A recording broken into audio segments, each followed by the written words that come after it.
گندش در خب دیگه بس دیگه. البته این همش کار من نیست، بیشتر بچه‌های نورپرداز زحمتشو میکشن، رنگای دیگه‌ش هم دارن. به افتخار حسن ریوندی دست بزنید و من خواهش میکنم چون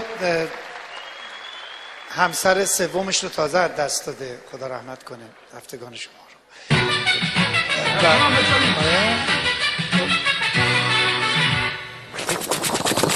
همتون توجه کنید، این علامت مخصوص ژامبون مرغ.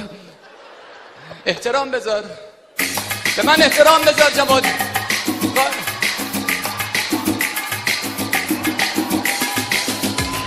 جواد جونم، ابرو کمونم، چشم سلینی، سوزن قانونم، میخوام بیام در خونتون. نمیخوام آقا. بیا قرار بود مجازشو بخونی وقتی من میام روی صحنه. تو رو میبینم اصلا غیر مجاز میشم. جواد فهمید که دارن دیشای ماهواره رو جمع میکنن، زرتی برید پشت بومشون، رو دیشش نوشت این کولر هست.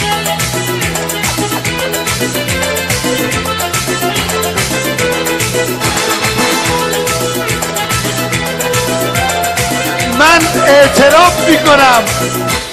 اعتراف میکنم وقتی کنار حسن ریوندی قرار میگیرم کنارم هستی و اما دلم تنگ میشه هر لحظه، خودت میدونی عادت نیست بابا. خیلی دوست دارم، تو هم مثل منی، انگار مشکل روی داری.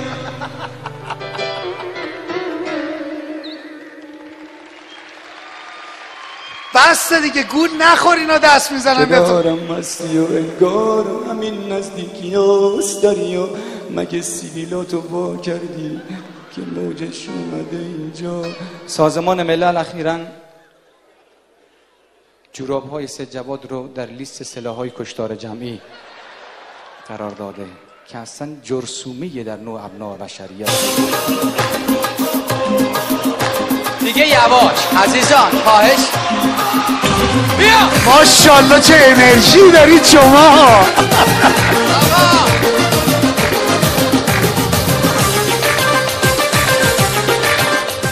یه چیزی بنویس. از دست عزیزان چه بگویم، گله‌ای نیست.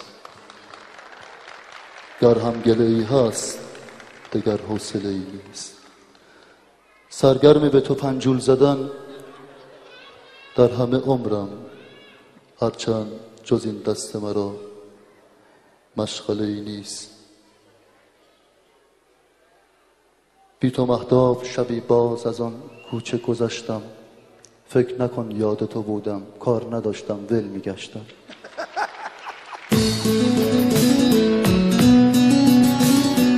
آقا برنامه تمومه، خواهش میکنم ولمون کنی.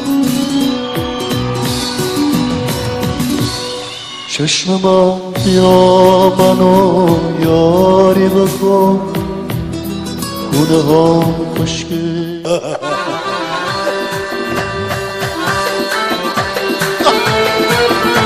خب بس دیگه حسن ریوندی، بیا عزیزان. لب کارون آقا عزیز و ویلاوی های دو سه دارم خیلی خوبه.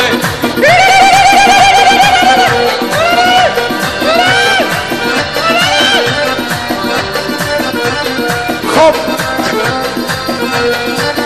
این نامرد روزگار نگذاشت که من جوابشو بدم، چون میدونست همون آهنگی رو خوندم. خیلی خوب خیلی خوب. اخراجی های سه خوندی تو، ولی جدی اشتباه کردی اینو نگرفتی و من یه پول کچلوار گذاشتم برات. جواد برنده جایزه نوبل شد یه سال، همونطور که اصغر فرهادی کارگردان بسیار خوب، به افتخارش دست بزنید.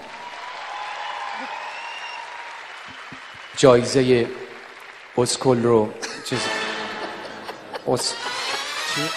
اسکار رو گرفت به خاطر ساختن فیلم جدایی نادر از باقر که این فیلم بسیار تکان دهنده بود، خیلی تاثیرگذار بود. سرنوشت زندگی جواد. خب تمومه دیگه، اجازه میدی ما خدا. جواد قبل از اینکه هنرمند بشه، قبل از اینکه مجری بشه دزد بود. یه شب رفت دزدی توی خونه، یه زن تنها تو اون خونه زندگی میکرد. اونقدر اون زن ترسیده بود، اون موقع ریشاش اینجوری بود، هپری بود. برگشت به جواد گفت آقای محترم تو رو خدا با من کاری نداشته بود، بیا این طلاها و پولا مال تو. جواد گفت برو خودتو به اون رو نزن، بگو نون خشکا کجاست. اینقدر باحال این جواد بعد دوستش داشت. دست بزن به افتخار. خب واقعا دیگه فرصتی متاسفانه نداریم، بس دیگه بخونی میدم که عرض کنم که این قسمتشو ندیدید شما، حواستون نبود، ولی واقعا فرصتی نداریم.